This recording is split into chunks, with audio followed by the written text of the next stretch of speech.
Shalom, shalom. You're listening to Live Internet Studies. This is episode number 305. My name is Ariel ben-Lyman, HaNaviy. Let's open with a quick word of prayer. Avinu Malkeinu, our Father, our King, Lord, we ask that you will be with us once again tonight, as you always are, ever faithful. We thank you for the opportunity to share the material together with each other. I'm the moderator. I'm the one teaching, but each and every student that joins me either via the YouTube or the audio podcast that gets pushed out to the internet shares in this study with me and shares in learning. And in many ways, via the comments that flow back and forth and the emails and questions and insights that are shared, Lord, they're sharing in the teaching also. So I'm privileged to just be a part of this great learning experience. Go with us tonight, protect us, continue to raise us up, give us an opportunity to share the good news with those around us who don't know. We'll be careful to give you the praise and glory of B'Shem Yeshua. Amen. Thank you, everyone, for joining me for these live internet studies week after week.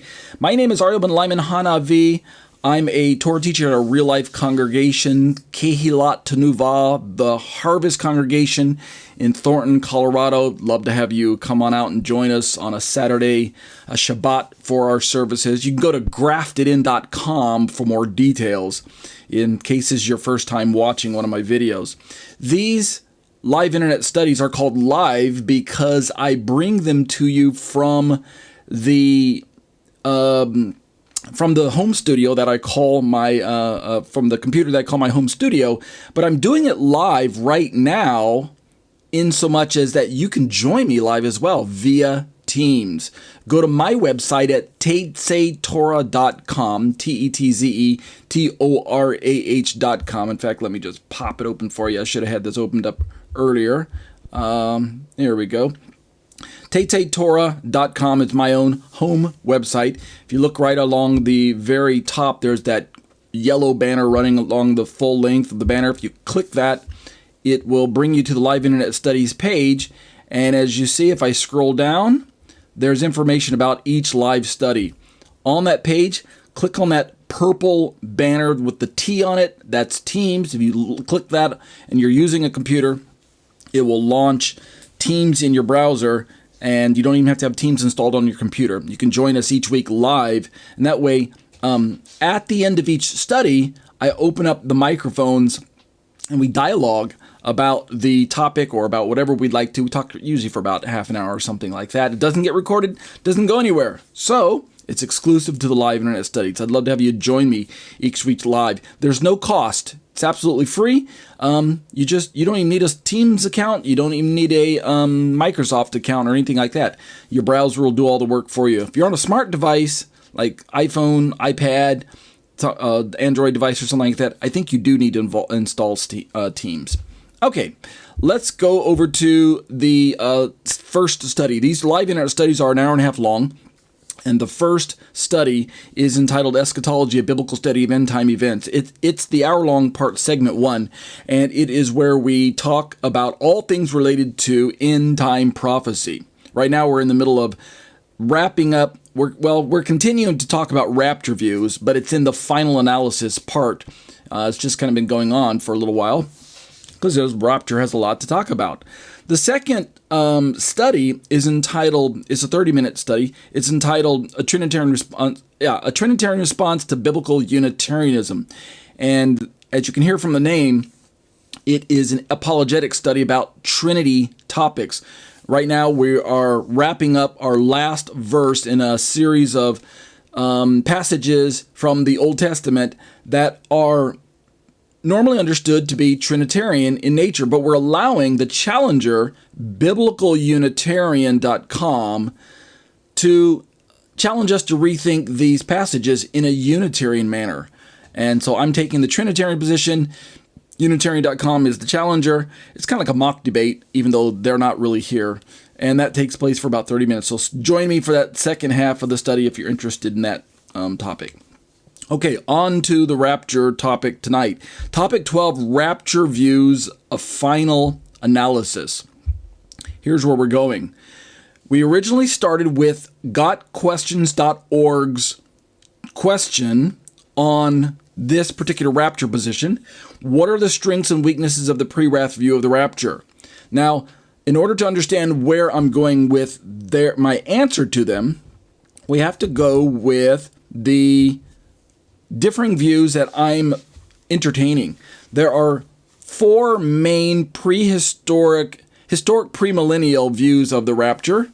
There's in no particular order, there's the pre-tribulational rapture, the mid-tribulational rapture, the post-tribulational rapture, and a view that I hold to called the pre-wrath rapture. Now, what are these views? Briefly, let me explain them. Get out my little drawing tools. The first one I'm going to talk about is the pre-trib rapture. The pre-trib rapture has a rapture at the very beginning of what they call a 7-year tribulation. I don't think it should be called a 7-year tribulation. I do believe in the 7 years, but I don't believe that all of it is tribulation. So I'm going to say so-called 7-year tribulation. Either way, their rapture is right at the very beginning. They've got some notable features, a second coming at the far end, or at the very end of the second coming, in which the salvation of Israel should take place at the very end of that 7 years. The 7 years is made up of two 3.5-year components. The first 3.5 years is kind of a generic tribulation. The second 3.5 years is what they call the Great Tribulation. Pre-tribulational rapturists believe the church will be raptured before this final 7-year period that I call Daniel's 70th week. I think that's a more biblically accurate name. It doesn't mean that the entire week is tribulation, but it does mean that it's a special 7-year time frame set apart by God to bring about all of the purposes that God has pre-planned should happen before we usher in the eventual kingdom of his son. Let's move to the next one. This one is called the mid-tribulational rapture. Give me a second, get out my little drawing tool here. The mid-trib rapture, circle it or highlight it there. The mid-tribulational rapture has many of the same features as the pre-trib rapture. It's got a 3.5-year time frame at the beginning. It's got a great tribulation at the very end. At the second half. It's got the second coming at the very end. Where's the rapture? The rapture is right smack dab in the middle of the entire 7-year period. Mid-tribulation rapturists believe the rapture will occur exactly halfway through the 7-year period, just before the beginning of the Great Tribulation. So, similar to the pre-trib model, as you can hear in the name pre-trib, mid-trib allows for the church to enter into the 70th week, but they have to remove the church prior to God's wrath proper being poured out. This is owing to numerous passages that promise that the church will not experience the wrath of God. That same underlying theology is what drives the pre-trib rapture as well, in that they also don't believe that the church will experience wrath. So they just go on to conflate the term tribulation and wrath, and so that the entire 7-year period is seen as simultaneously the tribulation as well as the wrath of God. And that's why they keep the church out of all 7 years. Mid-tribbers say, no, we don't think that the entire 7 years is God's wrath, but we do think it's tribulation. So they begin to fine-tune things just a little bit, and I appreciate that. So mid-tribulation rapturists believe the rapture will occur halfway through the 7-year period, just before the beginning of the Great Tribulation. Let's move to the next one. The next one is the post-trib rapture. This one is wildly popular, especially among people who are dissatisfied with the pre-trib. I find that many post-tribbers are former pre-tribbers or something to that effect. So what do they hold to? So let's just highlight it real quick. Post-trib rapture. First and foremost, their rapture and their second coming are all together at the very end of the 7-year time frame. I believe they still refer to it as a 7-year tribulation. Basically on this chart, you can see that God's wrath and the tribulation parts, the first and second half, they both occupy the entire 7 years. So, but in the pre-trib model, the rapture is at the very end, right on top of the second coming. The salvation of Israel is still at the very end. In fact, in all four models, as far as I can tell, the salvation of Israel is at the very end. The big difference that the post-tribbers do is they put the church into the 7-year period and have the church go through the entire 7-year period. So again, they've got their 3.5 years at one side, which is their tribulation, their 3.5 years of great tribulation beginning at the midpoint at the second half. Post-tribulation raptures believe the rapture will occur following the 7-year period known as Daniel's 7th week.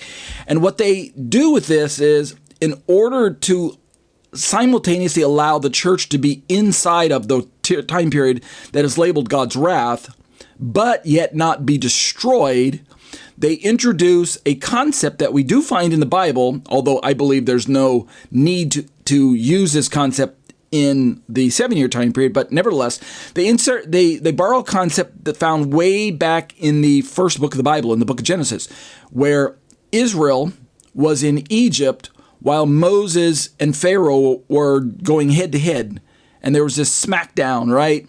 A judgment taking place against Egypt, where we've read the story, right? You've seen the movies, Prince of Egypt, or the 10 Commandments with Charlton Heston, or one of those movies, or you've read the Bible, right? That's the first and foremost thing. But the point is, Israel was right in the middle of the plagues that were falling down all around Egypt, but yet at some point in time, I can't remember where it started. I think it's with the 4th plague or so, but it didn't start at the beginning. But at some point in time, Moses tells us via the narrative that the plagues weren't affecting Israel, even though Israel was right in the middle of Egypt.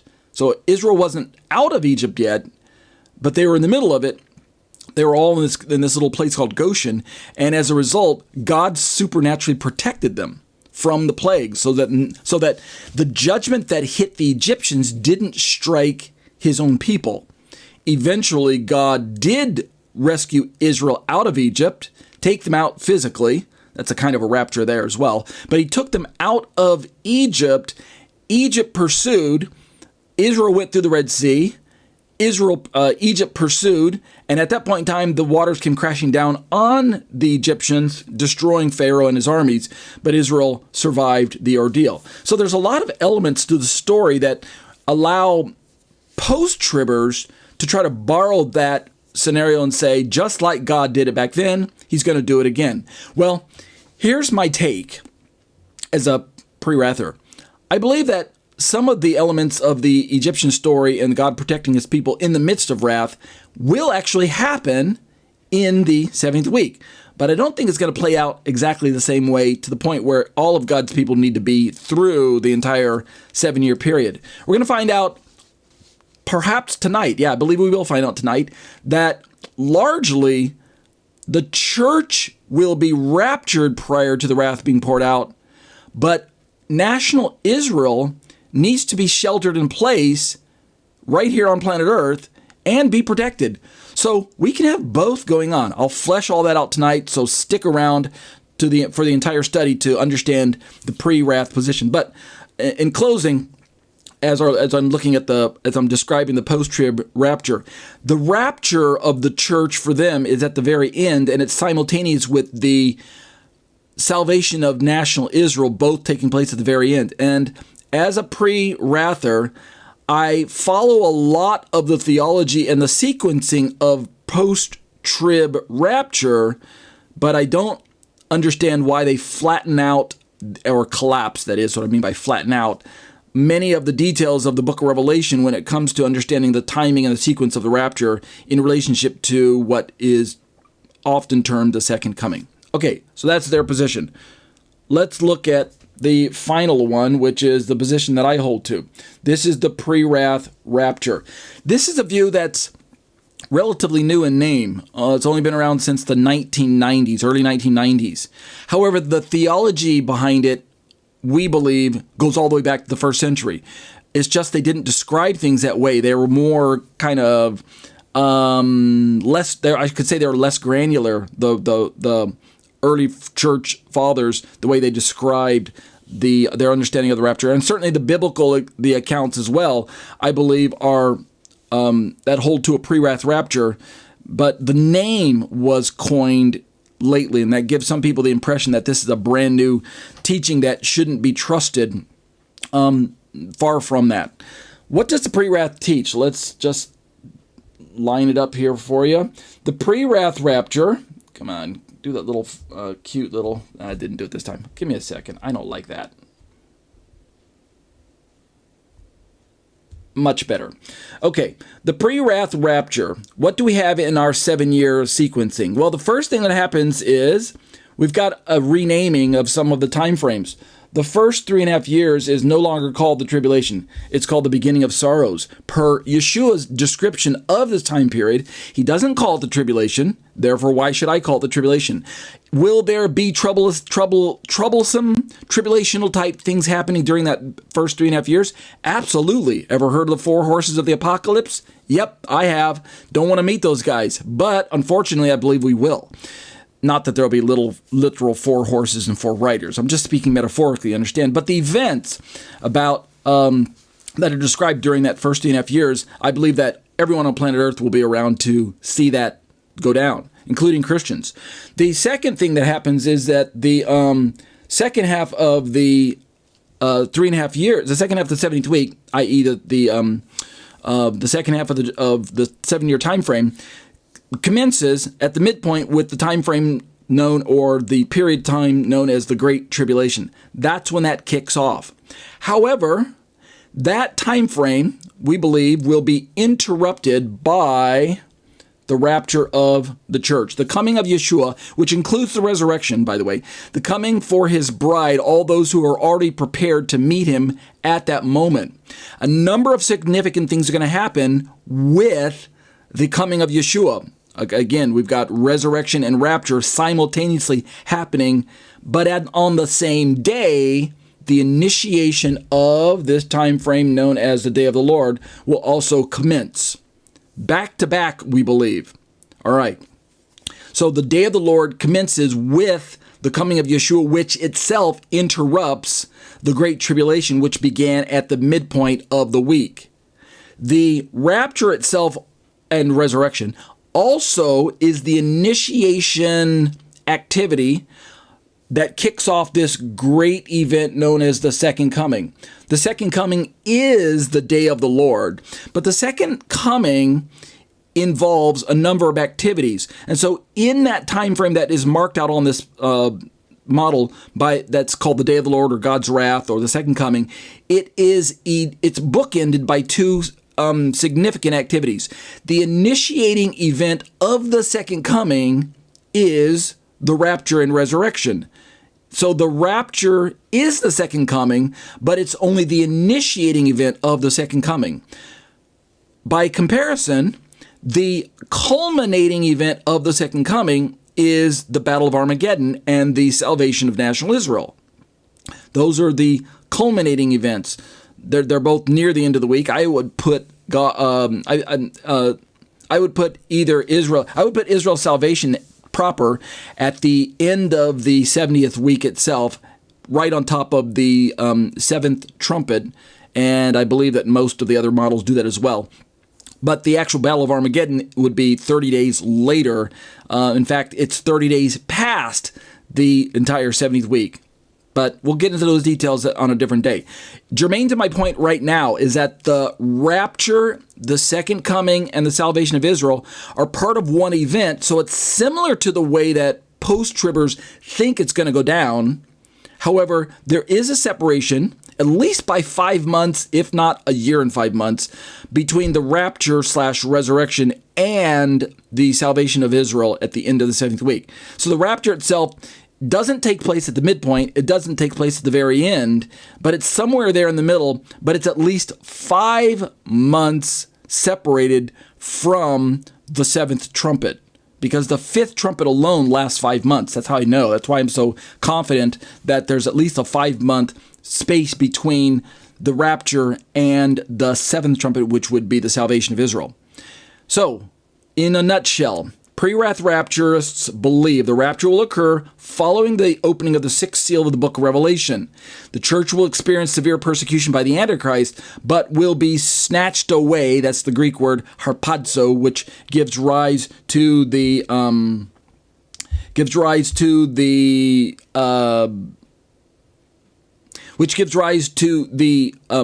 English word rapture, from where I think it's drawn from drawn from the Latin word rapturo or raptura or something to that effect. But the church will experience this persecution by the Antichrist, but will be snatched away before God begins to pour out his wrath during the day of the Lord. So in describing pre-wrath, what I mean to convey is that similar to all the other three models, we believe that the church will be spared the brunt of God's wrath. It's just how he does it is a little different than, say, the post-tribbers. Post-tribbers believe that we're going to be here on planet Earth while the wrath is being poured out, but we will be supernaturally protected no matter where we're at. I'm not putting it past the fact that God could do that. I'm simply saying there's no need to speculate when we've got scriptures that describe a rescue/salvation event known as the rapture that accomplishes what we need to happen to the church, which is protect us in the midst of God's judgment being poured out. So that's what I'm referring to. So let's go back to where we're at in the study. What is driving our study is that gotquestions.org has this essay. And in the essay, we asked the question, what are the strengths and weaknesses of the pre-wrath view of the rapture? We've already surveyed the other three views. Go back and listen to previous teachings, watch previous episodes of videos. Go to my YouTube channel at youtube.com at Tetze Torah Ministries, or just go to YouTube and search for my name, Ariel HaNaviy, and you'll find HANAVIY, and you'll find my YouTube channel that way. So gotquestions.org proposes that a few weaknesses of the pre-wrath view. Excuse me.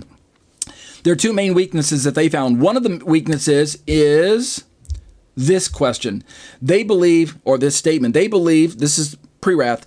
This is gotquestions.org, which is operating from a pre-tribulation perspective.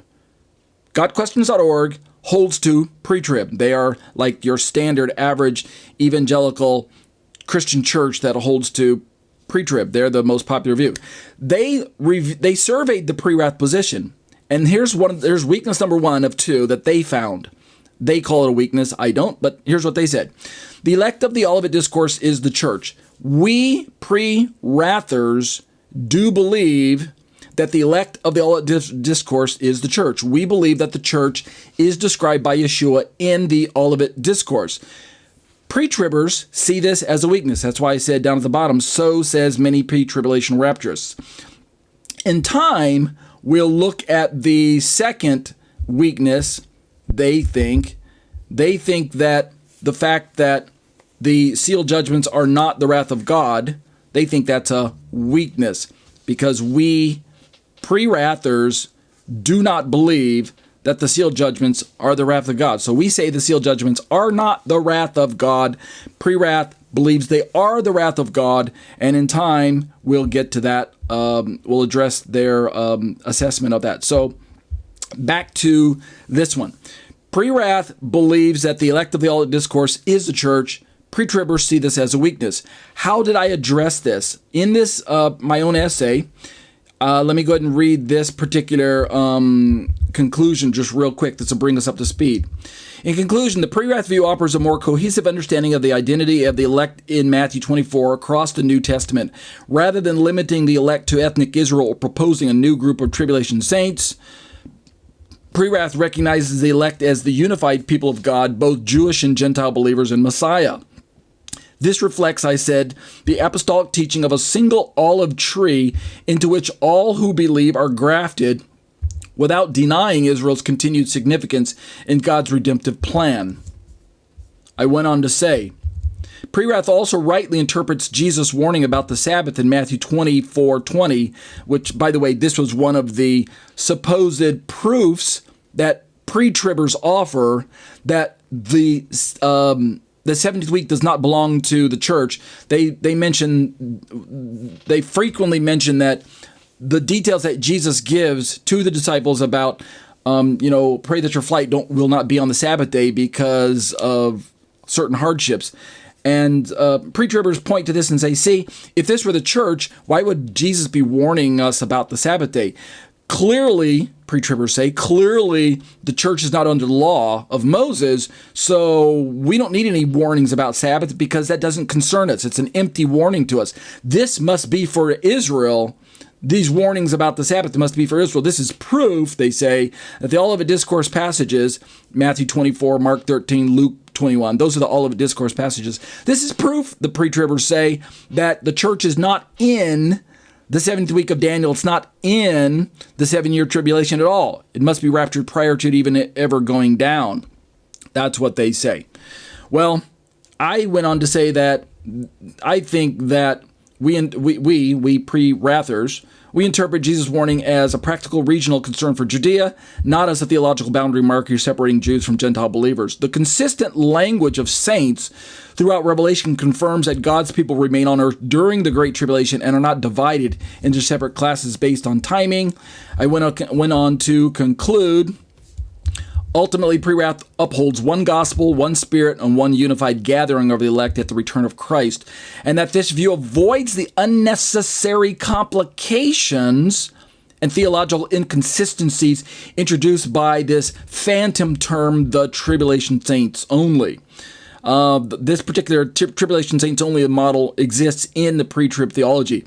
It maintains our view, the pre-wrath view, actually maintains the integrity of the church's identity and honors the biblical sequence of end-time events. So pre-tribbers have to introduce this concept of, well, there are believers in the tribulation, and what do we do about them? And they call them tribulation saints. They make up this name. And so at this point in time, I addressed that topic head on. Why are so-called tribulation saints needed in the first place, right? You can see the very end there. I'm just sewing together these two screens so I don't have to scroll all the way up and down. So I did this little excursus in this commentary called, Why Are So-Called Tribulation Saints Needed in the First Place? Notice it says excursus 1. There's actually 2 excurses. We're going to get to the second one tonight. Just doing the recap right now. Why are the so-called tribulation saints needed in the first place? Here was my answer. I'll just read the summary to excursus 1. In short, this was my understanding, my assessment of their position. Tribulation saints functions as a theological patch in the pre-trib system. Without them, without these phantom saints known as tribulation saints, by the way, let me pause. I do believe there will be believers in the middle of, throughout the entire 70th week of Daniel at certain points of time, but we have this big reset when the rapture takes place. So for a split moment on planet Earth, there will not be a single believer left. However, it's likely that immediately after all believers are raptured from planet Earth, that at that moment, the sealing of the 144,000 also takes place. And the perhaps salvation of those 144,000 also takes place. There's some disagreement among others on this view, but the reason I'm bringing it up is because the 144,000 are not part of the church at the moment of the rapture, so their sealing takes place either immediately before the rapture or immediately after the rapture, sometime around that time. They're mentioned alongside each other in the same chapter, Revelation chapter 7. Revelation chapter 7. But the point being is that they're not. It could be that they're not believers, but they are sealed against the wrath of God that's going to commence. Remember, in the pre-wrath model, the rapture initiates the day of the Lord's judgment. But the judgment cannot fall on the 144,000 until it can't even fall on planet Earth until 144,000 are sealed. So whether they're saved at the time of the rapture or not, I can't say for certain, although I'm inclined to believe that they are not saved, because if they were saved, they automatically become part of the church. And so they would have been raptured if they were saved prior to the rapture. So that's why I say that the rapture takes place first, and then immediately after that, they are sealed, and then perhaps saved, right? But they're definitely sealed, but whether they're saved or not. Now, why does this matter? It's because this kicks off the first group of believers that exists inside of the 70th week of Daniel, specifically inside of the day of the Lord. And this begins a new responsibility, a new people group that bears this responsibility to, now there's, you could say they're still part of the church in one way, but they didn't get raptured because that was for the Gentile swelled group of what we might call the church. Any Jew who belongs to the church prior to that, prior to the rapture, obviously, it was going to be raptured. What's my point? We don't need tribulation saints. Everybody who comes to Christ after the rapture is still part of either national Israel that becomes saved or part of the church, or again, really once you're saved, you're part of the church. You're part of the body of Messiah, whether you're Jew or Gentile. We're going to flesh this out in a moment. But we don't need to create this imaginary patch of people or second-class citizen of people called tribulation saints that are not part of the church. They are still part of the church. They just didn't go in the rapture when the rapture hit that big reset button and yanked all the believers off of planet Earth. So without this tribulation saints patch of people, group of people, the model faces serious narrative, theological, and biblical inconsistencies, which is why I believe the pre-tribbers invent them. And one of the biblical inconsistencies is particularly how Revelation describes believers enduring through the tribulation. But as Pre-Wrath pointed out, this creates its own problems. Number one, it invents a second class of believers dividing the body of Christ. And number two, it removes the Holy Spirit's indwelling presence, all of which lack clear biblical support. So that's basically where we left off. Now, at 30 minutes into this hour-and-a-half long study, all of that was basically a recap of what's driving my discussion at this moment. We're finally ready to turn into Excursus 2. The rapture gathering fulfills Israel's covenant calling and includes all who are in Messiah. And I went through that lengthy review. I normally don't do that, but I took time to do that because the topic I'm going to embark on right now is an excursus. However, it's a difficult topic to wrap your mind around if you have already been indoctrinated by the dispensational pre-trib view that the church and Israel are two separate entities, right? Dispensationalism. And in so teaching this view of dispensationalism, which undergirds the pre-trib view, you are left to the conclusion that the church and Israel are separate and that the salvation of each group must have a hard break. However, let me go back to my slide here for a moment and prep you. In order for us, I believe, to appreciate the fact that the church and Israel are not completely separated, but are in fact overlap with one another, especially at the remnant level, we begin to entertain the idea, this is the model that I'm putting forth in the pre-wrath rapture model, that the rapture itself is connected to the second coming at the initiating end, the front end, but yet the second coming will result in the salvation of national Israel at the seventh trumpet. Are you following? So the pre-wrath rapture is somewhere around the sixth seal, but it's definitely before the seventh seal and before the first trumpet. So the rapture of the church kicks off the second coming, which is also known as God's wrath, which is also known as the day of the Lord. So the second coming, as you're looking on the screen right now, the second coming, God's wrath, and day of the Lord are all the same event. And there's only one of them, people. There's only one second coming. The rapture is connected and joined to the second coming, but only as the initiating activity that kicks off the second coming.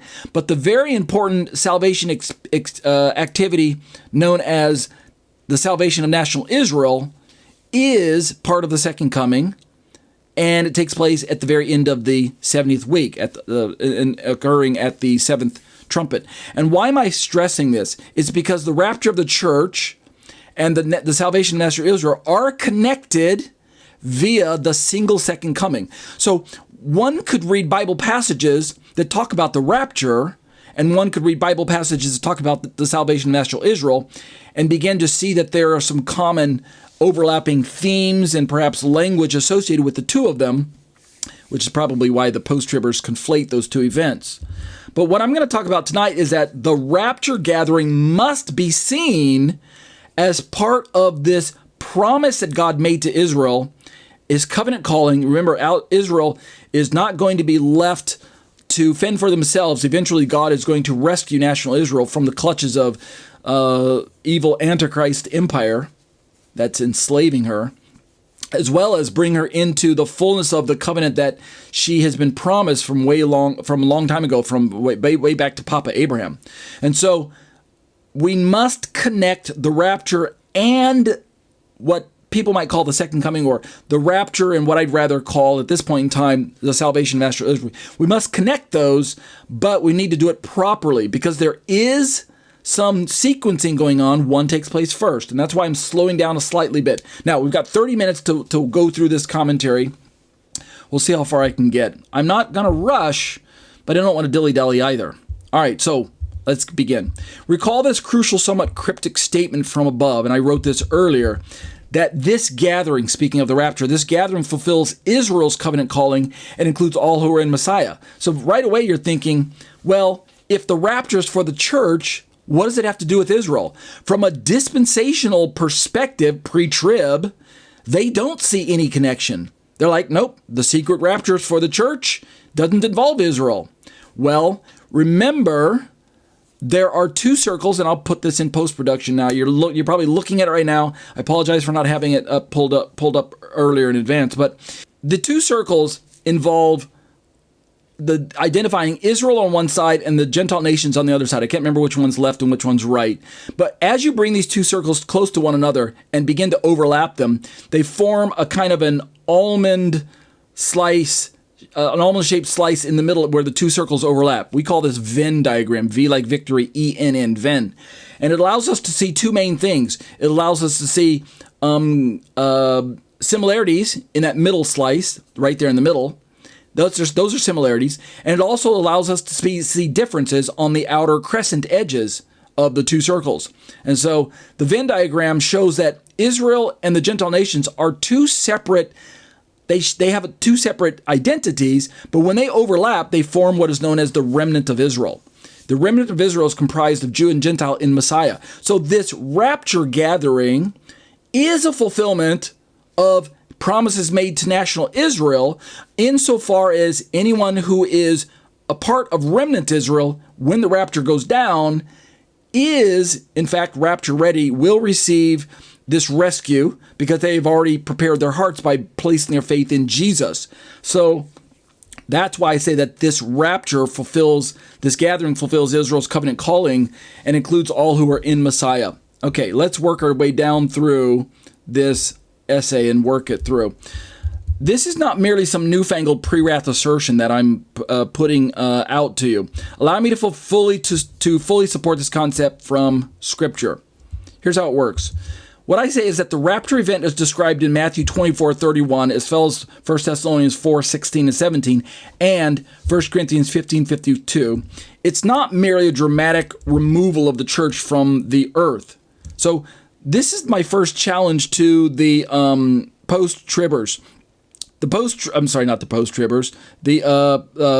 pre-tribbers. Let me bring up the slide again real quick so you can see what I'm talking about. Not that one, Ariel. That one. So in the pre-wrath, the pre-trib model over here, right, we described it earlier. Notice their rapture is at the far end and their second coming is at the opposite end. Let me zoom it in for you so you can see what I'm talking about. So in so doing, they separate these two events by 7 years. I don't like that line blocking it. They have a separation of these events by 7 years because God's wrath in the middle is going to occupy the entire seven years. And remember, pre-tribbers say that the church cannot be here for the wrath of God. So we've got to be raptured prior to any of that happening. But by forcing their model to have the church avoid God's wrath, they push a rapture way out to the very end of the 70th week. And then because of dispensational teaching, they cannot have the church and Israel overlap in terms of identity. So this, I believe, becomes a weakness of their position. Going back to my commentary. When we're looking at the rapture, however, I believe that it is the culmination of God's covenantal promises to Israel and the grafted in Gentiles, i.e. the unified people of God. Those are the ones who are rapture ready. Now, remind yourself that at this current time, all those who believe in Messiah, who are genuinely part of the church, who have genuine relationship with Jesus, we are rapture ready, both Jews and Gentiles. We are ready for the rapture. and we're waiting our Lord's return. National Israel, by comparison, by and large, is not rapture ready. At this moment, if you look at national Israel on earth today, for the most part, when you meet Jewish people, they are not ready to meet the Lord. They're not rapture ready. So that if a rapture were to take place right now, the imminent type of rapture that pre-tribbers purport will happen one day, if it were to take place right now, most of national Israel would be left behind. Only those who are part of the church, i.e. remnant Israel, would be taken in the rapture and such. So when we're talking about the promises that God gave to Israel to bring her into this relationship with him, going all the way back to Abraham, God's going to rescue his seed and bless them and bring them into this land that he's covenantally promised to them. This can only happen via faith in Messiah. So right now, it would appear that the rapture would almost seem to leave out the bulk of God's people, meaning the promises would fail. But that's not the way God's gonna let everything happen. That's not the way he promised things would go down. So this gathering, I go on to say, reflects the fulfillment of a long prophesied hope centered on redemption, restoration, and reunion with the Messiah. So at this point in time, this particular part of my essay is going to be heavily Israel-centric. What I'm going to lay out for you is what I believe is a proposed timeline of some of the events that will culminate in the salvation of national Israel. So what I'm going to be describing are events that start from the beginning of the 7th week and work their way through the 7th week, but focusing on the salvation of national Israel, but with the view of how does the church fit in sequentially, particularly the rapture, to this whole big sequence of the salvation of national Israel at the very end. By the way, let me go back over to this slide. One thing that's really nice about all four of these views, as I'm circling them, and you can see it here, I'll show in a second. One thing that's kind of nice about all four views, let me get rid of that, I don't need that. One thing that's kind of nice about all four views is that they all place the second coming at the very end of the 7th week, which corresponds to the salvation of national Israel at the end of the 7th week. So it's very easy for me to explain to you tonight that the salvation of national Israel should take place at the end of the 7th week, right? Because all four views hold to that position, essentially. All four views purport that the second coming of Yeshua will result in the salvation of national Israel. Finally, promises made to national Israel will be seen to be brought to their fullness, because we've got to have salvation of national Israel prior to the ushering in of the millennial kingdom. It's the next big event on the calendar in terms of ages are concerned, where we transition from this age into the next. So let's go back over to my essay. Fulfillment. So these are, I think there's about, are there 8 points here? I'm getting confused. There might be about 5 or 8 points. But point number 1, fulfillment of Israel's covenant calling. God's covenant with Israel was always aimed at producing a holy people through whom all nations would be blessed. Genesis 12:3, Isaiah 49:6. The ultimate fulfillment of this mission is found in Messiah Yeshua, through whom the remnant of Israel is saved and the nations are brought into the covenant, into covenant fellowship. So right away from the very beginning, God made promises to Israel. If Israel would have been obedient to God's ways instead of chasing after idolatry and foreign gods and murdering one another and committing gross injustices and allowing all kinds of paganism to infiltrate her ranks and things like that, if she would have been a faithful bride, I imagine that perhaps everything would have happened rather smoothly. And so when Messiah came in the first century, 2,000 years ago, Israel would have embraced her. National Israel would have celebrated her Messiah. The entire end of the age would have happened, and the kingdom would have been ushered in and handed to Messiah, and he would have shared that kingdom with Israel, and it would have been they all lived happily ever after type of fairy tale ending. But that's not what happened. Instead, Israel, by and large, rejected her Messiah in the first century, and in her blindness, her partial blindness and partial hardening, God opened the door to the nationals around Israel, the nations, and invite them into this covenant promise that was given to Israel, not given to the nations, but given to Israel. God invited the nations in and said, hey, if you will place your faith in my son, I'll bring you into this covenant relationship, be a faith in my son. You begin to partake in the covenant promises that were given to Israel, and we can swell this giant family and create Jew and Gentile, one new man in Messiah, right? Ephesians chapter 2. And in so doing, the promises will be partially fulfilled, but they will have to wait until Israel comes out of her blindness to be completely fulfilled. So that's kind of where we're going with the discussion. Look at these three passages here. Jeremiah 31:10, he who scattered Israel will gather him and keep him as a shepherd keeps his flock. God has promised to gather Israel one day. When will that happen? At the rapture? Not quite, but partially. Again, the rapture, similar to the salvation of Israel in the first century, only represents a partial fulfillment of the covenant promises. The majority of Jews who believed in Jesus in the first century only represents a kind of a down payment, a bit of a first fruits. I was going to say first fruiting. I think I'm making up a word there. A bit of a first fruits going on. National Israel still is in blindness, but God promised that he who scattered will gather. And so we have to have a gathering that is also partially fulfilled in the rapture, because the church includes remnant Israelites. If you think that the church is all Gentile Christians, I don't know what planet you've been living on. Let's keep going. Ezekiel 36:24 and 28 speaks of bringing Israel back from the nations and giving them a new heart and a new spirit. Again, the rapture is necessary to begin to bring Israel back into this right relationship with Yeshua. When Jesus comes back for his bride at the rapture, national Israel won't be ready for this meeting. However, Yeshua's rapture will initiate and trigger events that will culminate in national Israel's embracing their Messiah as Lord and Savior. So when we talk about bringing Israel back from the nations, we have to remember that starting at the midpoint of the week, when Antichrist sets up his temple in his abominable idol in the temple, declares himself to be God, and likely implements the mark system to bring all the world into slavery underneath his one world governmental system. He's going to also attack Jerusalem. This is why we're going to read about this later on. That's why Jesus told the people to flee, to get up and get out of Jerusalem. So for those who are living in Jerusalem, which will function as kind of like the epicenter of the beginning of the Great Tribulation, which again kicks off at the midpoint of the week.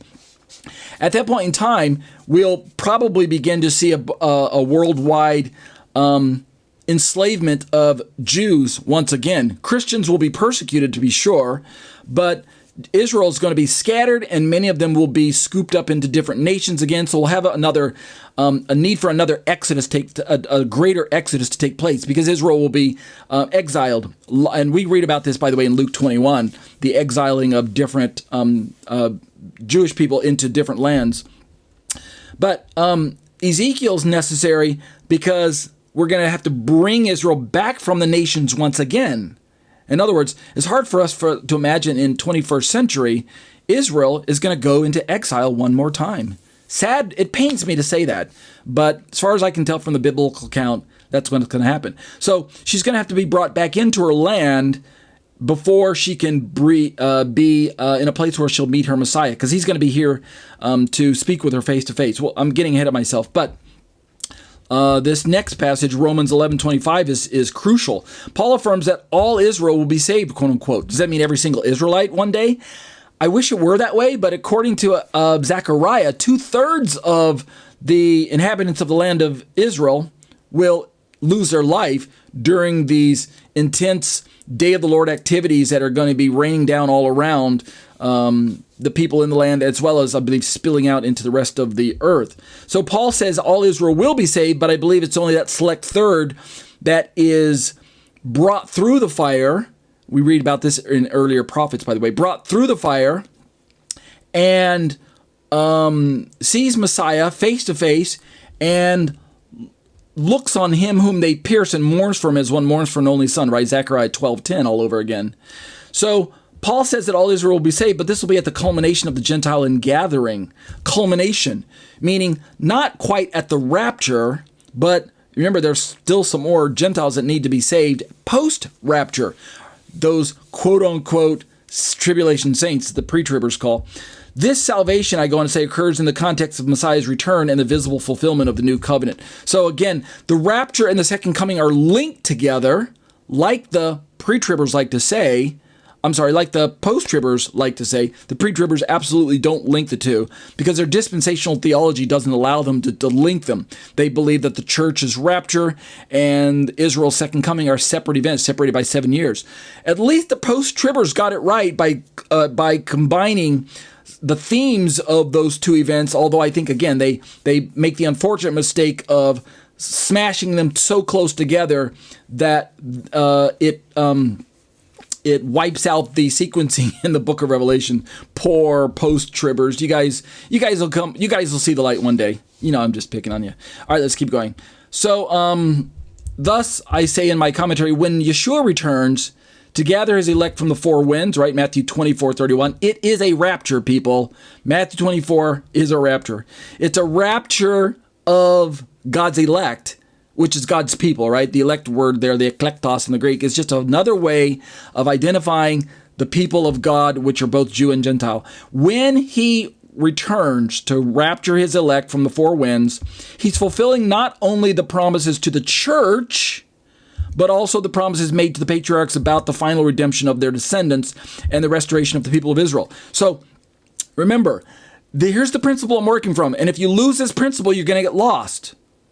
When the Bible gives promises to a people group, such as God giving promises to Israel, those promises don't have to be fulfilled all at the same time in order to be true. God promised Israel that he would bless her and that he would come into her heart, basically, and dwell with his people, that he would be their God and that they would be his people. Promises go all the way back to the Tanakh, right? I'm speaking in general, but we know from reading the Old Testament that God promised that he would be the God of his people Israel, that he would dwell with them and that he would give them a kingdom. These are grandiose promises. What happened in the first century when Yeshua came and brought the promise of the new covenant to Israel? She embraced the new covenant, but only in part. Only part of Israel had eyes opened by faith to see the Messiah and embrace him for Lord as their Lord and Savior. So this was a partial fulfillment of the promises that God made to Israel, namely of the new covenant. So yes, the new covenant is a fulfillment of the promises made to Israel, but it was only in part because only part of Israel embraced it. The other part of national Israel is going to have to wait until the end of the 70th week to receive the rest of those promises. The rest of Israel is going to have to wait until the end of the 70th week to embrace the fullness, the culmination of the promises. So the promises kind of split into two bookends, one that took place 2,000 years ago when Yeshua died on the cross for the sins of humanity and national Israel rejected him, but remnant Israel embraced him. That was a partial fulfillment of the new covenant promises made to Israel. They go all the way back to Jeremiah, right? Behold, the days are coming when I'll make a new covenant with the house of Israel, right? We all know these verses as Christians because we claim them as our own. This promise, by the way, also spilled out into the Gentiles as they were brought into these new covenant promises God made with Israel, but he included Gentiles. But that's a partial fulfillment. The fullness of the promises are waiting until national Israel embraces Jesus at his second coming. So based on this principle of partial and total fulfillment, right? Prophetic telescoping all over again, near not yet concept all over again.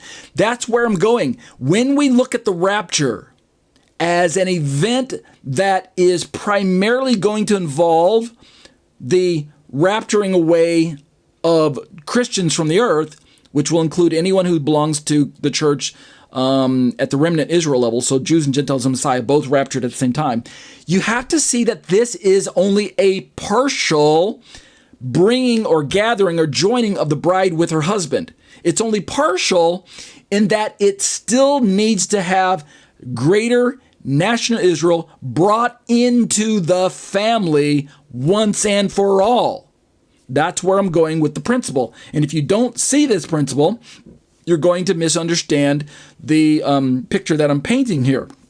So I'll read that part again. When Yeshua returns to gather his elect from the four winds, he is fulfilling not only the promises to the church, right? That's the partial part, but also the promises made to the patriarchs about the final redemption of their descendants and the restoration of the people of Israel. So we cannot disconnect the rapture, which happens at the initiating part of the second coming, at the beginning as a bookend. We cannot disconnect that from the second coming event known as the salvation of Israel, which will take place at near the culmination event of the second coming. Truly, the Battle of Armageddon is the final culmination. That's when Antichrist is destroyed and cast into the lake of fire. But that's not till 30 years past the end of the 70th week. I'm talking about the end of the 70th week itself, the end of the 7-year time frame, at the 7th trumpet, not to be confused with the last trumpet. Okay, let's keep going. I've got about 9 minutes left. I want to dig some more into this.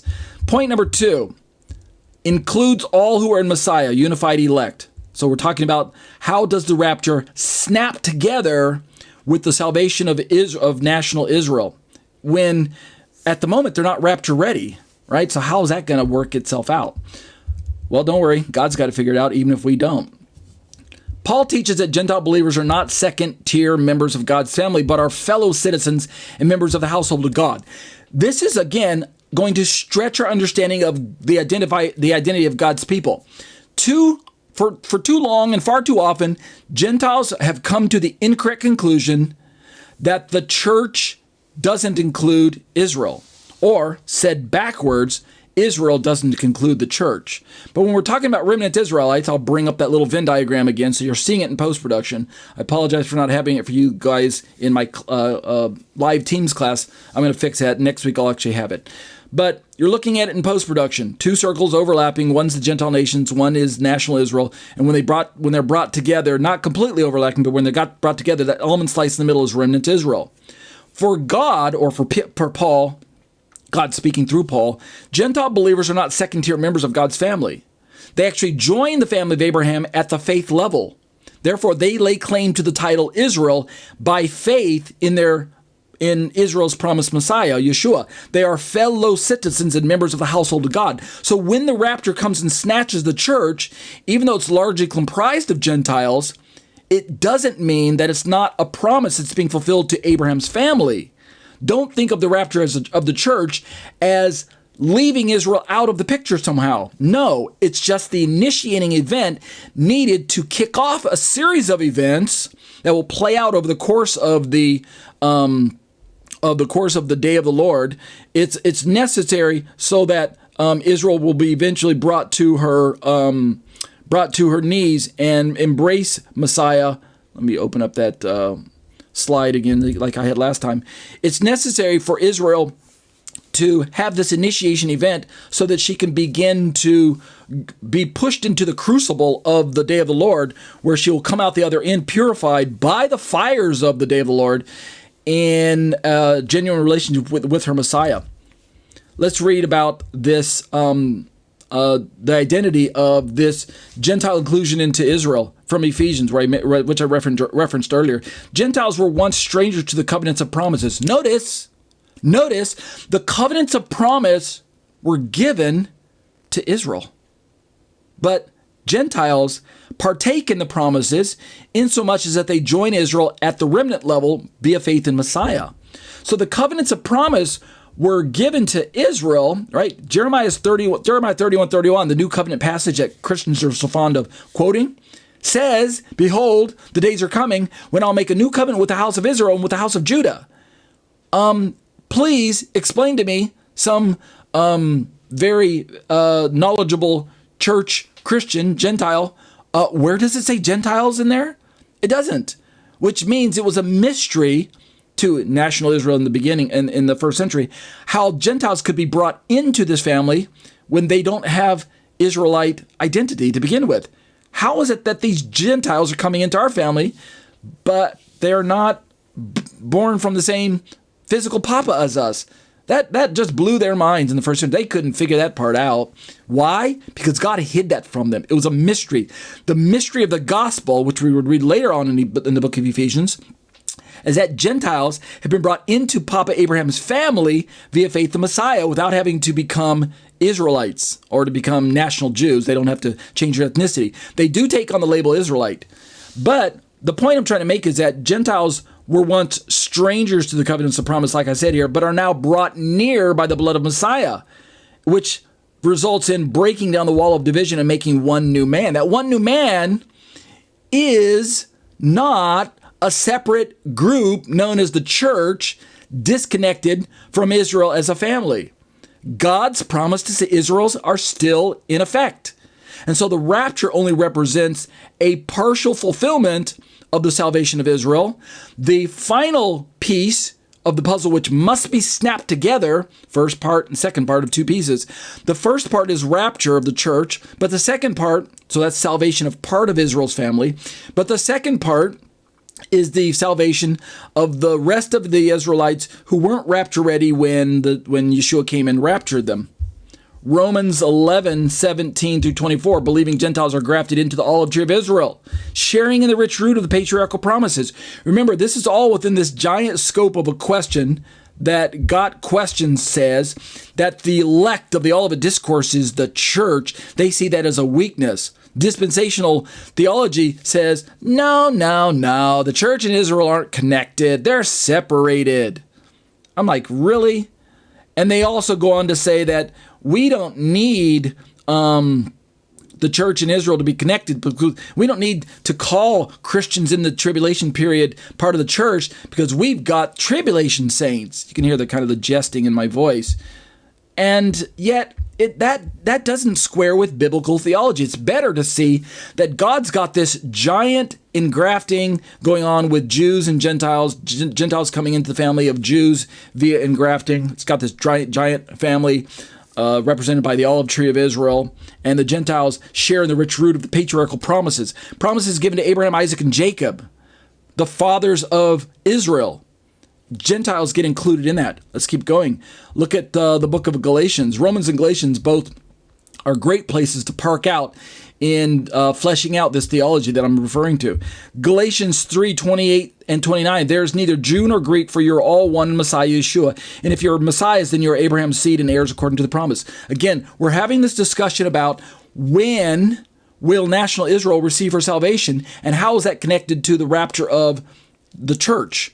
And the position I'm working from, and let me just go over to this slide to show it to you again. The position I'm working for is that there's this time period known as the second coming. It's also known as God's wrath. It's also known as the day of the Lord. So I'm talking about just this part right here. The pre-wrath rapture initiates this time frame known as the second coming. The second arrow on the right that's pointing down, right? You see two arrows pointing down. One that is connected to the white arrow. They're kissing each other there. The pre-wrath rapture and the second coming are kissing each other. That black arrow coming down is Yeshua. He doesn't touch planet Earth. He brings his bride up to meet him in the air, to take them on into heaven. And yes, I do believe we do go into heaven. Revelation chapter 7 shows the great multitude showing up in heaven. So that's where we end up. But the rapture is only the beginning event. It's only the initiation event of Yeshua's second coming, his parousia. The culminating event at the far end of the arrow pointing down, one of the primary events there must be the salvation of national Israel at the end of the 70th week. The other truly culminating event will be 30 days later, which is the Battle of Armageddon, where Yeshua kicks Antichrist's butt, kicks him into the lake of fire. Can I say that on a Christian iTunes and YouTube channel? Kicks Antichrist's butt. Okay, I hope you guys weren't offended by that. Okay, so the point I'm trying to bring up in my closing 3 points here before we keep moving, I want to work right down at least to point 3. The point is that rapture and salvation of Israel, so salvation of the church, if you want to call it salvation, I'm using that term, it's synonymous with rapture for a moment, not in the eternal sense of salvation, just in a rescue event. The rescue of the church from the clutches of Antichrist, right? Remember, this happens right in the middle of the Great Tribulation. The rapture is a rescue operation that rescues the church from the snatches. Snatches are from the clutches of the Antichrist's great persecution known as the Great Tribulation. So it's a rescue operation that Yeshua himself heads up, right? He doesn't send angels only. He himself comes, and then the angels actually help him out. So it is Yeshua, the Lord himself shall descend from heaven with a shout, right? I'm quoting the 1 Corinthians 15:52 passage. So in closing for tonight, point number 2, when we look at these two passages and begin to build this theology of the church and Israel are connected at this covenant level. This is why we don't need a separate group known as tribulation saints. We can see that anyone who lays hold of Yeshua as Messiah is part of his bride.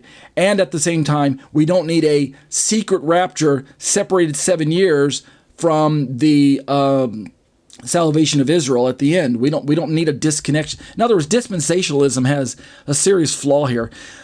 So by bringing the two people together under remnant Israel and joining the events of the rapture and the salvation of Master Israel, not overlapping them like you post-tribbers do. Come on, follow along, all right? You guys need to keep up. You post-tribbers, I love picking on you, all right? I love you, but I also love picking on you. The post-tribbers conflate the two events.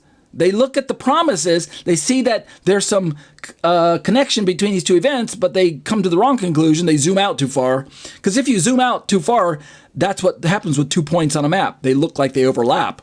But you guys are zooming out too far. Just let me help you zoom in, all right? Zoom in a little bit, and you can see that there is a separation between the two events, but that they are connected by the second coming itself. But what I go on to say in closing tonight is that when we look at the passages that talk about Gentiles being brought into the family of God, this shows that the elect gathered at the rapture includes all who are in Messiah, both the faithful remnant of ethnic Israel and the believing Gentiles forming a single redeemed body. So that's where I'm going with this particular study. Where am I going to go next? We're going to talk about how that point number 3 is that covenant realization precedes wrath. In other words, God is going to begin to make good on his promises to Israel by rescuing her from wrath. And he's going to begin with the rescue of the Gentile church, but he's going to culminate with the rescue of national Israel as she embraces her Messiah. Amen? Amen? That'll do it for an eschatology, a biblical study of end-time events. Let's turn to a Trinitarian response to biblical Unitarianism. My name is Ariel ben-Lyman, HaNaviy. This is the second segment of 2 segments of an hour-and-a-half long study. You just missed the first segment entitled Eschatology, a biblical study of end-time events. We talk about all things related to end times, rapture, tribulation, salvation of national Israel. We talk about Antichrist. We're eventually going to deal with the book of Revelation when that time comes. So if that's a topic you'd enjoy, then join me for my first hour-long study, or go watch the YouTube video that will be uploaded in a few days. We're now ready for the second 30-minute final segment of this live internet study. This is an apologetic part of my study.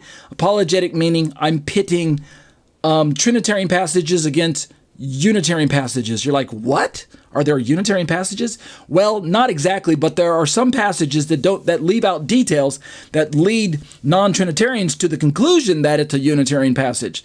And so we're really conducting a kind of a mock debate between Trinitarians and Unitarians. I'm a biblical Trinitarian, Orthodox with a small o, meaning I hold to the Trinitarian model that that Orthodox Christians do as well. And I'm going to flesh that out in time, but and explain to you what that means in case you're scratching your head going, what in the world is Orthodox with a small o? What does that mean? But in plain language, it just means I hold to Trinity, right? Biblical Unitarian is a Christian denomination. They do believe that Jesus is Messiah, but they do not hold to the incarnation, and thus they reject Trinity. They believe that God is a unity. So let's read about how they interpret the Bible, and then let's let them try to school us on this passage. I might finish this tonight. I might not. I'm in the final segment of this particular study. And if I read down through it and don't dilly-dally, I might actually be able to finish it. Let's talk about Biblical Unitarian first. What do they believe? Here's what they have to say when they interpret their Bible. And they've got this giant list of passages out of the Old Testament and New Testament, and this is their intro to that list. The following are clear explanations of the verses in the Bible that Trinitarians have sometimes used in attempts to prove the Trinity and to substantiate that Jesus is God. And we're talking about Jesus as God in identity there. And the proof is that it's their very next sentence. Since there are an overwhelming number of very clear verses about Jesus Christ's identity, see, they say it right there, and his distinction from God's identity, I might add, and since God's word has no contradictions, these comparatively few verses must fit with the many clear verses, and they do. So, as we're entertaining the question of who is Jesus, is he God, or is he deity, or is it both, this is where Biblical Unitarian has to say, Jesus is not the being known as God. Biblical Unitarian believes in something that they're going to follow, that they describe as sort of absolute identity, where God the Father and Jesus are numerically different from one another. Jesus and God and the Father are numerically identical with one another, and therefore, in terms of absolute identities, Jesus cannot be God, because that would collapse the Son into the Father and basically say that that the Son is the Father, something that many Trinitarians repudiate, right? We don't believe that the Son is the Father. Oneness Pentecostals come dangerously close to confessing this particular truth, that the Son is the Father. I think some of them even outright do say it, but that's another confusing sermon for a different day. Let's turn to a brief summary of what Biblical Unitarian believes concerning Father, Son, Holy Spirit. When we mention those three topics in the Bible, notice I avoided the word persons. When we mention those three topics, what does Biblical Unitarian have to say? In summary, BiblicalUnitarian.com presents the Father as the sole true God, the Son is the human Messiah distinct from God, and the Holy Spirit is either another name for God the Father or the divine power bestowed upon believers. All right, that's their position. Okay, where am I going in my commentary? BiblicalUnitarian.com has presented Zechariah 12:10 for us to review. Here's what the verse reads out of the NIV. I'll pour upon the house of David and the inhabitants of Jerusalem a spirit of grace and supplication. They will look on me, the one they've pierced, and they will mourn for him as one mourns for an only child, and grieve bitterly for him as one grieves for a firstborn son. Later on in their commentary, they quote this passage again, but from a different Bible version, the RSV, which this time reads, and I will pour out on the house of David and the inhabitants of Jerusalem a spirit of compassion and supplication, so that when they look on him whom they've pierced, they shall mourn for him as one mourns for an only child, and weep bitterly over him as one weeps over a firstborn. Now, the primary difference between these two versions is one key word, and I'll highlight it for you. It's right there. In the RSV version, the object of piercing is described as him. They look on him whom they have pierced. But in the earlier version of the RSV, they look on me, the one they've pierced. And since God's the one doing the talking, Zechariah is basically saying that either God is the one that's pierced, or this representative of God is the one that's pierced, moving from either the first person to the third person. So what gives? Biblical Unitarian basically says that the RSV is the preferred theology that Zechariah intended for us to walk away with. And they go on to quote a proof text from John, where John quotes the book of Zechariah, and in John's quoting, John also uses the word him instead of the word me when it says they shall look on him. So John definitely says him. And so what we ascertained already in my study, go back and listen to previous commentaries, is that God in the time period of the Tanakh used representatives of himself, such as the angel of the Lord and the word of the Lord, and the culmination of this servant of the Lord that was building up to this building up by this point. God used these representatives or agents to show Israel a peek at the mystery of the incarnation that would culminate in his son coming into the world, being very image of God in full, and yet being a separate person from God. So I believe that mystery was at play even in the time period of the Tanakh. You could say I'm a Mysterian theologian. I believe in that the truth that God hid the truth of the incarnation from the writers and readers of the Tanakh, but he revealed it fully in his son. There were hints, if your eyes were opened by faith, to see it. There's actually a better way to connect the logical problem of the Trinity, of connecting how Jesus can be God and yet God is God, that I will get into once we're completed through these Old Testament passages and we begin to work our way into the New Testament. I'm going to show you perhaps an easier way to explain it to those who have a problem with the logical aspect of it. But for now, it's enough as a Trinitarian that I can embrace mystery because of Paul's inclusion of the word mystery in the Apostolic Scriptures, explaining the incarnation itself. So in plain language, in Zechariah's passage, the him or the me that the people are looking to, in many ways it doesn't matter, the him or the me that the people are looking to is the servant of the Lord who represents God in a way that God can speak of himself being pierced. So I'm kind of giving you the answer right up front.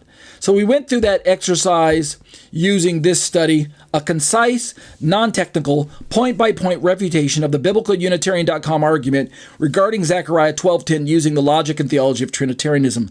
You got to love that lengthy title there, right? Sometimes I'm just out of control. All right, so what did we look at? This had 8 points to it. And so I'll just scroll down through them, and then we'll park ourselves where we're going to be tonight.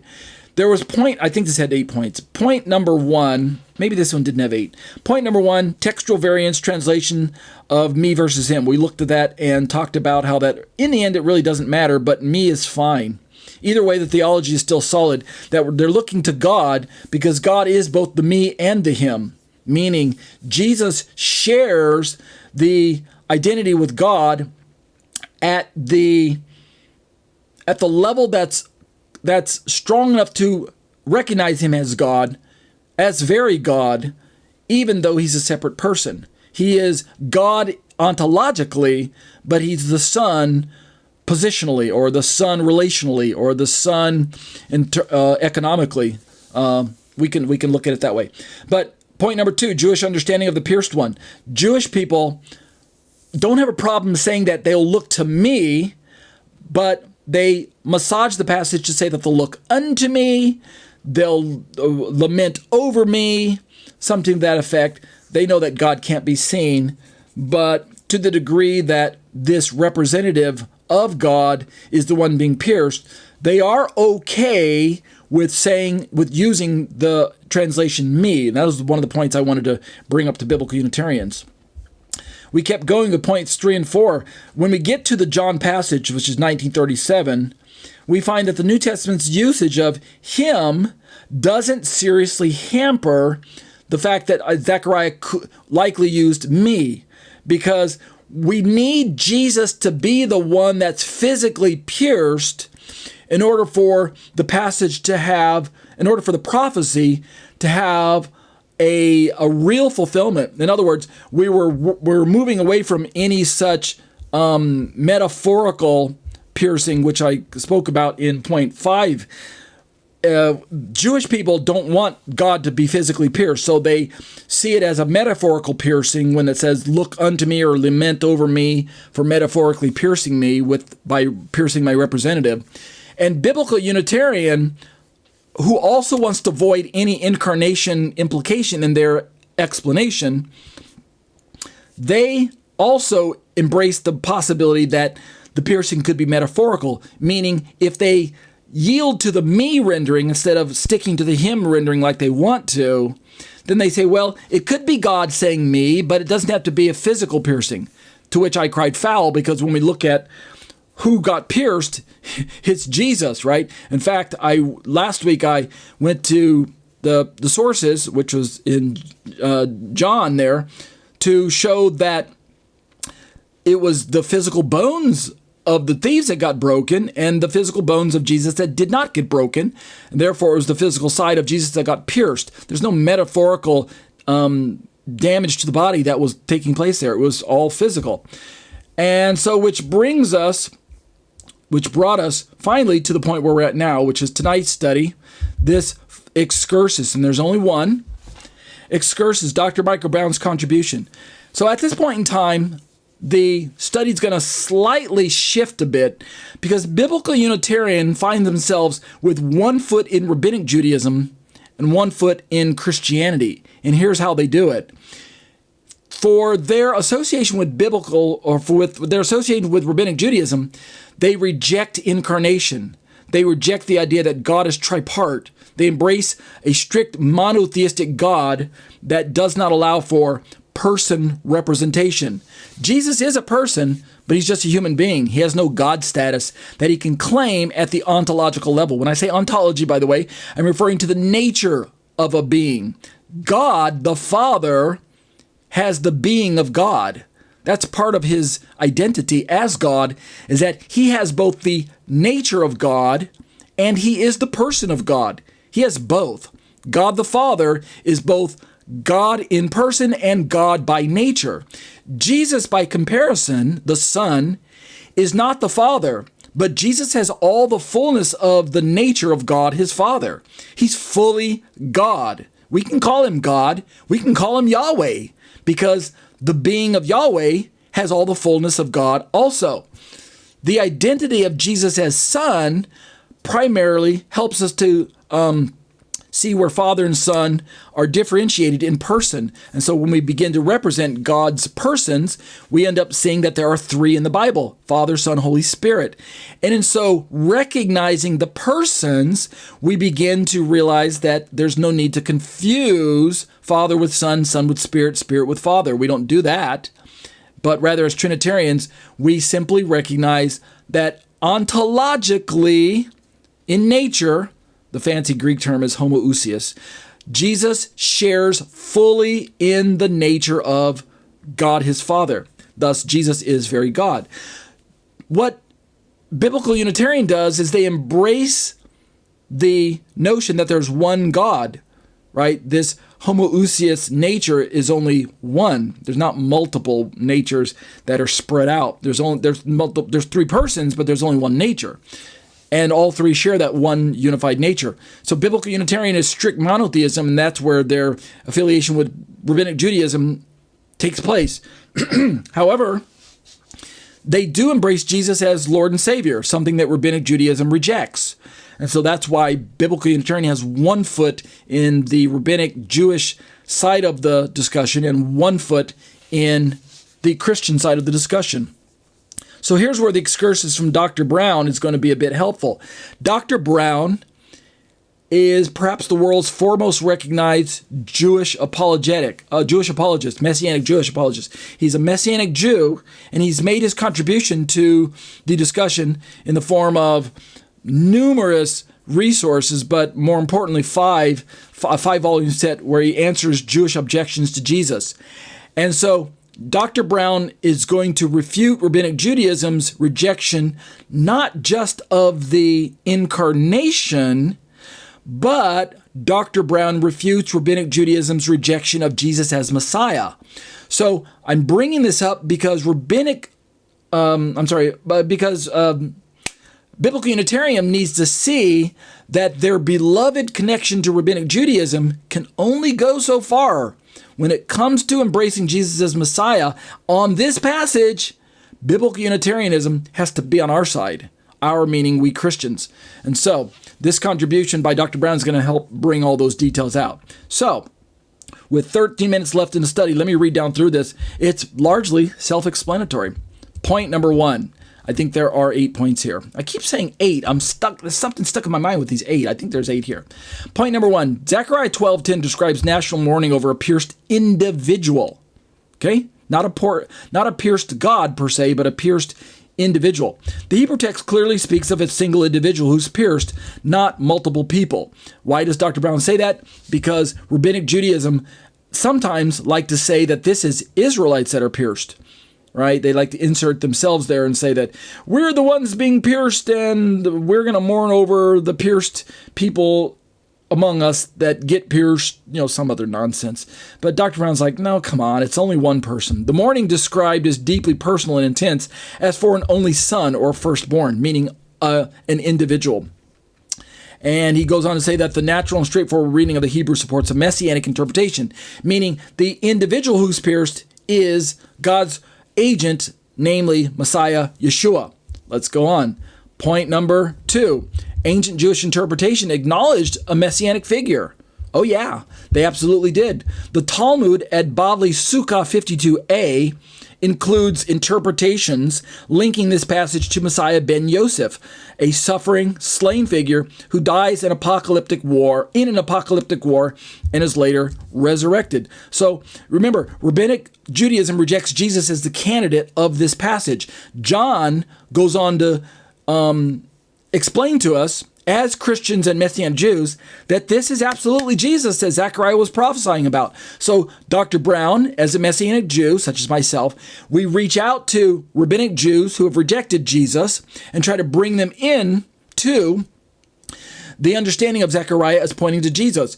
You Biblical Unitarians, you guys have to do the same thing. If you're witnessing to Rabbinic Jews, I hope you're pointing them to the New Testament and showing them how Jesus must fulfill this prophecy, but also showing them how their own resources looked forward to this prophecy being fulfilled in a messianic figure. Bullet point number 2, this shows that the idea of a slain Messiah was not foreign to ancient Jewish thought. All right, let's keep going. Point number 3, the one pierced is YHVH, the Tetragrammaton name of God, or at least his visible representation, his visible representative. Remember, God representing himself in corporeal fashion, i.e. theophany, or what we would later call Christophany.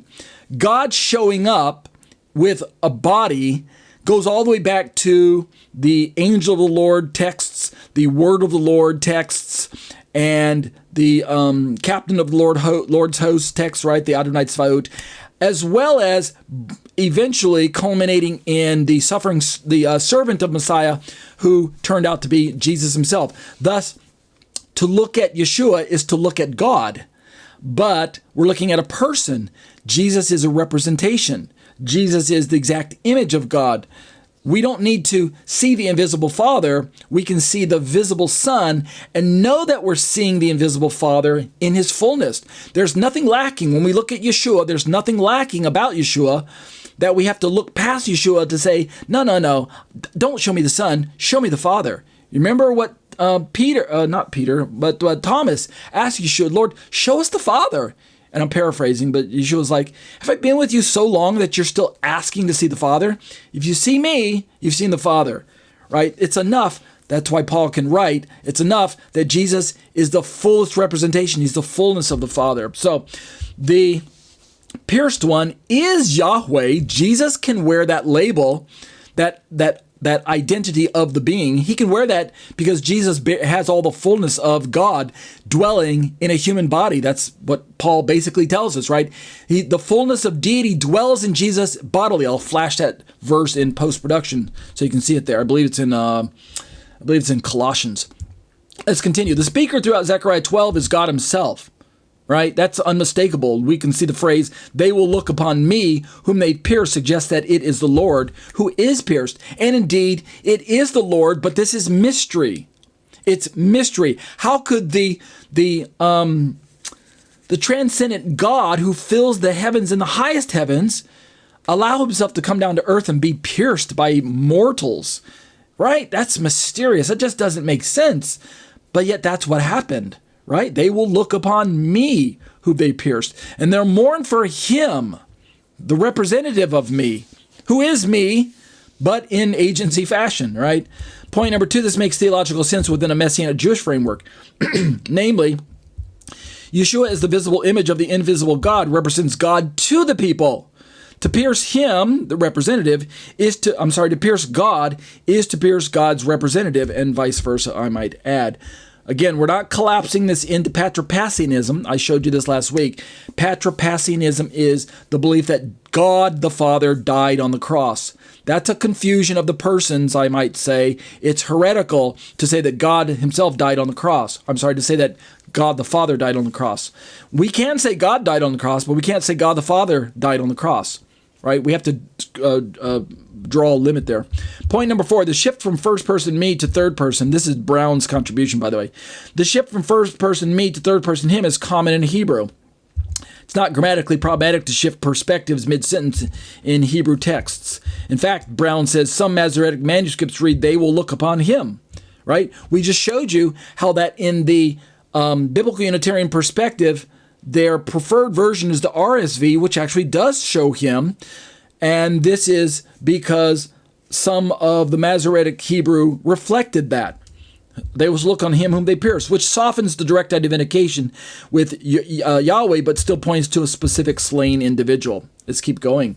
Point number 5. The context of Zechariah 12 to 14, if we go back and read the whole thing in context and build out, the verse that we're examining tonight, it actually supports a messianic reading anyway, right? This is really neat because I'm talking about the salvation of national Israel, which I believe is described in Zechariah 14, when Yeshua's feet stand on the Mount of Olives, split that thing in half, and they look to him whom they pierced. All of this, of these events seem to be around the end of the 70th week, something I'm talking about in my eschatology study.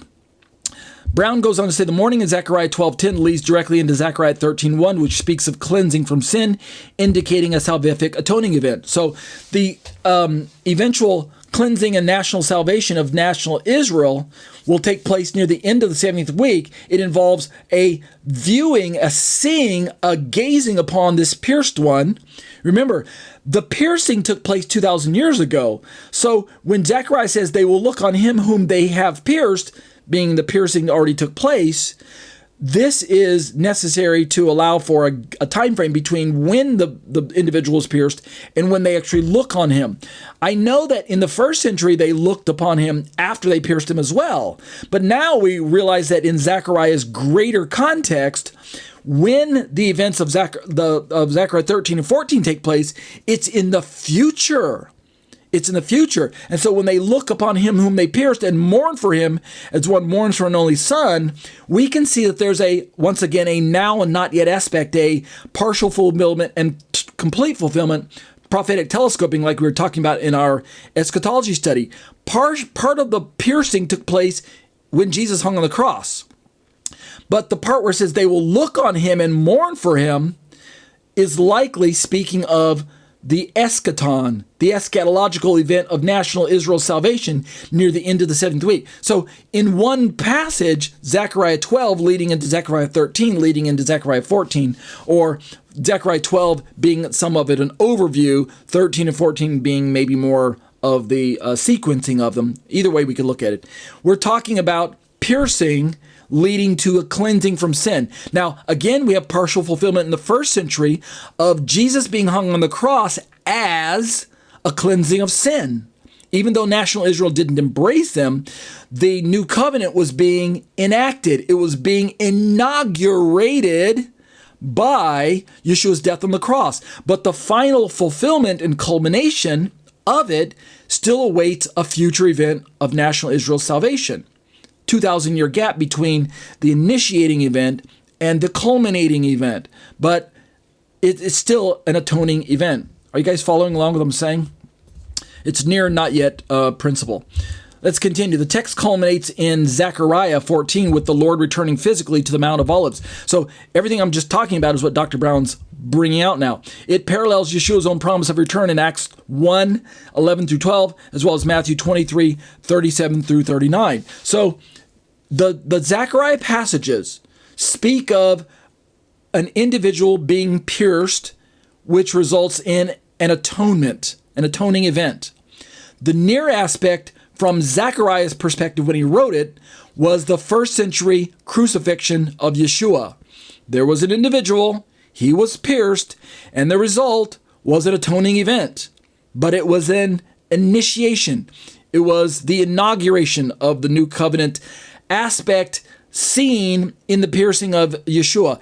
The new covenant itself truly is a concept. I'm gonna blow your minds now. So I have to show perhaps a video in post-production for those of you watching the YouTube that shows that new covenant is a concept that actually predates even Yeshua's crucifixion on the cross. You're like, what, Ariel? What kind of nonsense are you talking now?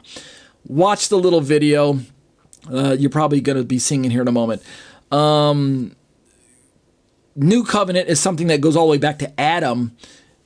Because new covenant is genuine faith in God, which culminates in genuine faith in Yeshua. But the historical event had to wait till Yeshua hung on the cross. But the reality, the fullness of it in the heavenlies, because God's outside of space and time, can take place for any individual who places genuine faith in God. So I'm only talking about the atoning event, the physical event of the piercing that the people in the Old Testament look forward to, and we here in the time period of the Tanakh, or after the Old Testament, if you want to use those terms. I know they're dispensational terms, but follow along with me for a moment. We look backwards to that piercing event. But my point is, Zechariah 14 has another event that's still future. The Lord returning physically to finally bring into fullness this atoning event of national Israel. Let's keep going. New Testament connection. The New Testament applies Zechariah 12:10 to Jesus from John 19:37 as well as Revelation 1:7, which Brown says reinforces the idea that he, Yeshua, is the one pierced and mourned for. Remember, Brown is reaching out to rabbinic Jews who reject the notion that Jesus is the pierced one in the passage.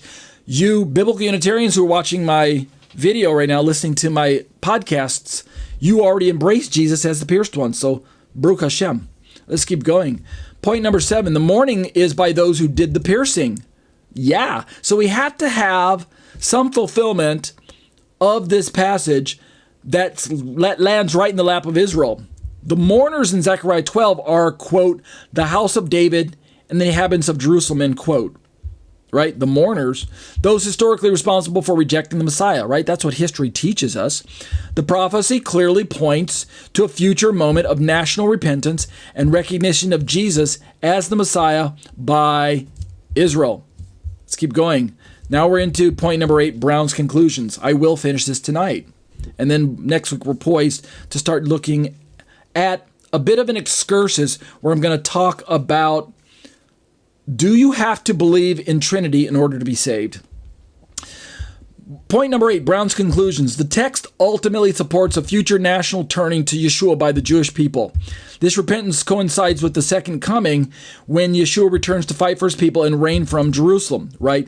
And so we've talked about this in my eschatology study, so I'm going to bring in this eschatological note. Eschatological note. According to classic pre-wrath rapture sequencing, Zechariah 14, especially the first half of the chapter, takes place at the end of Daniel's 70th week during the Battle of Armageddon, which coincides with the second coming climax of Yeshua's parousia, his arrival plus ongoing presence. That's my own little inserted eschatological note to Dr. Brown's in there.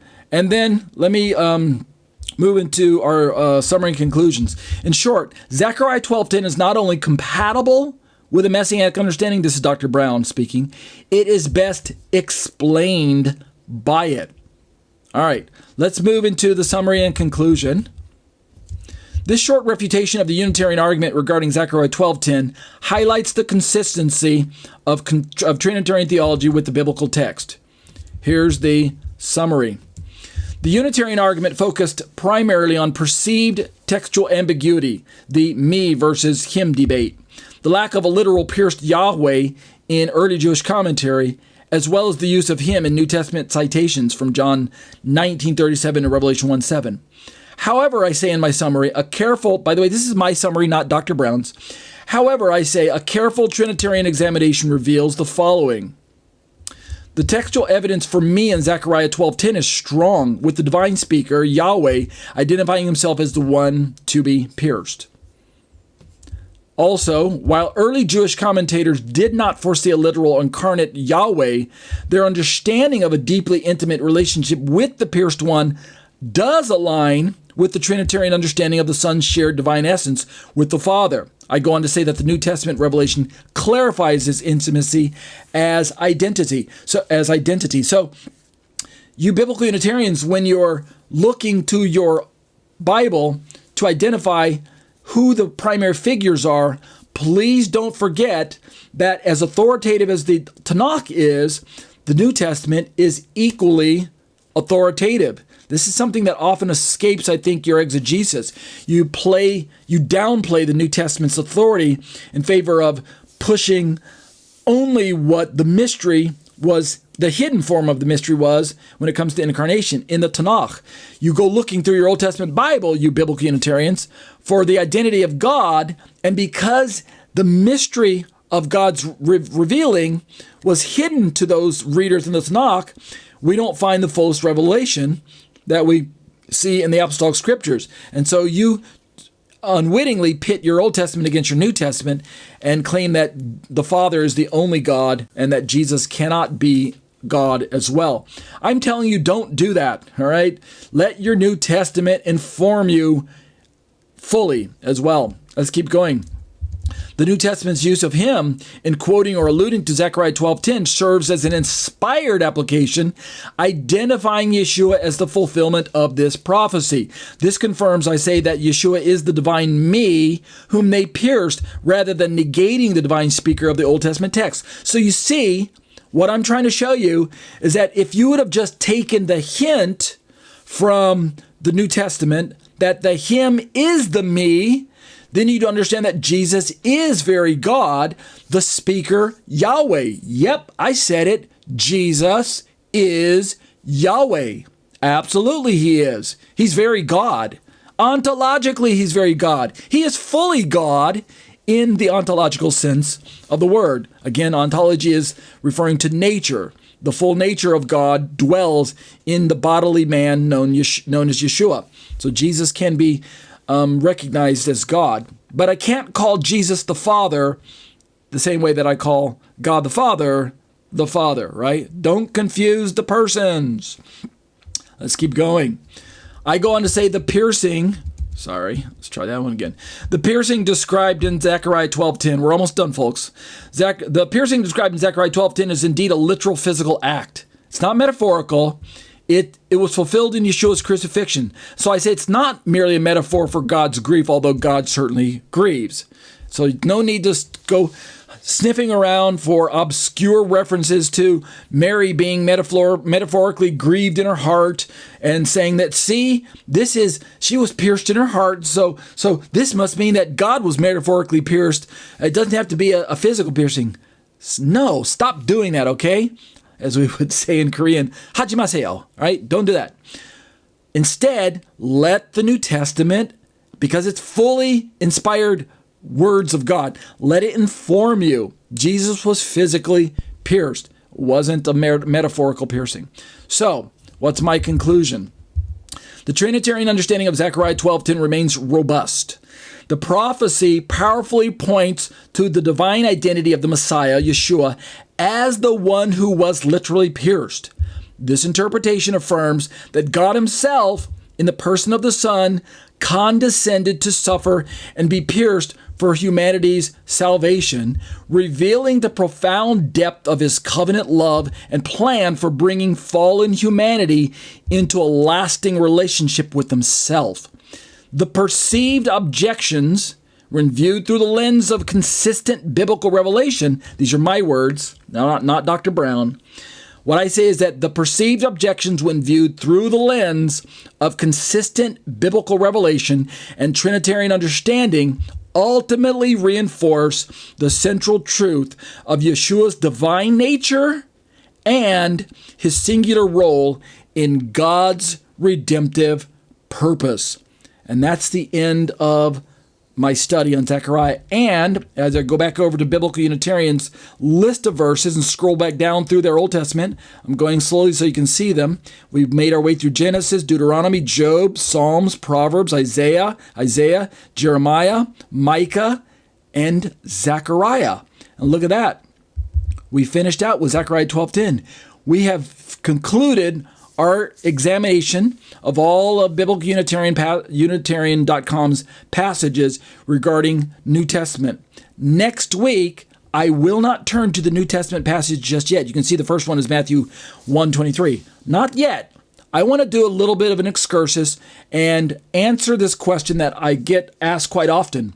Must a person believe in the Trinity, that Jesus is deity, that Jesus is God? Must the person believe this in order to be saved? Because I'm often challenged with this idea from Biblical Unitarian.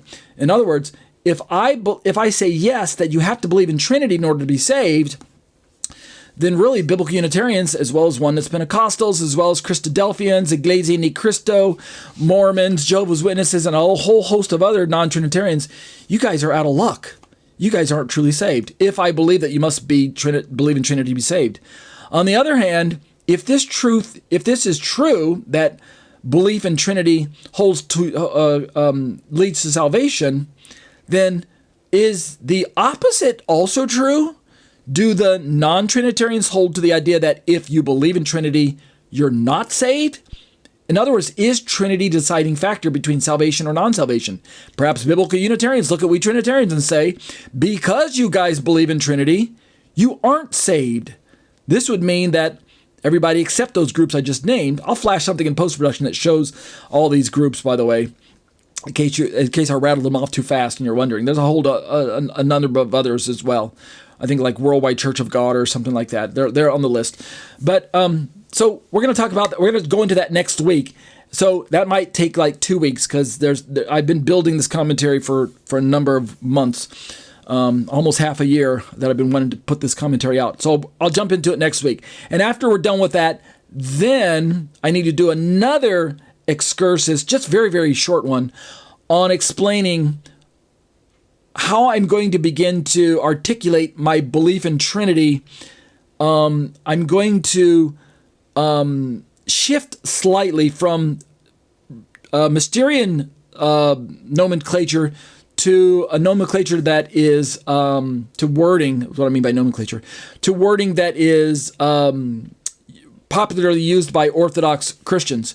And so I need to talk about that because I don't want to shock all my viewers and readers who think I might be leaving Trinity. I'm not leaving Trinity, but I'm just going to sharpen the way I talk about Trinity, bring it more into sharper focused.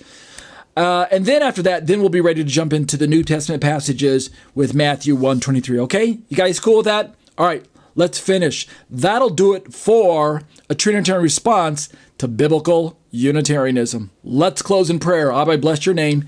And what an exciting time that we live in, looking at the state of affairs in the world today and realizing that there are events that are happening around the world that appear to be signs that we can recognize that indicate the nearness of your return.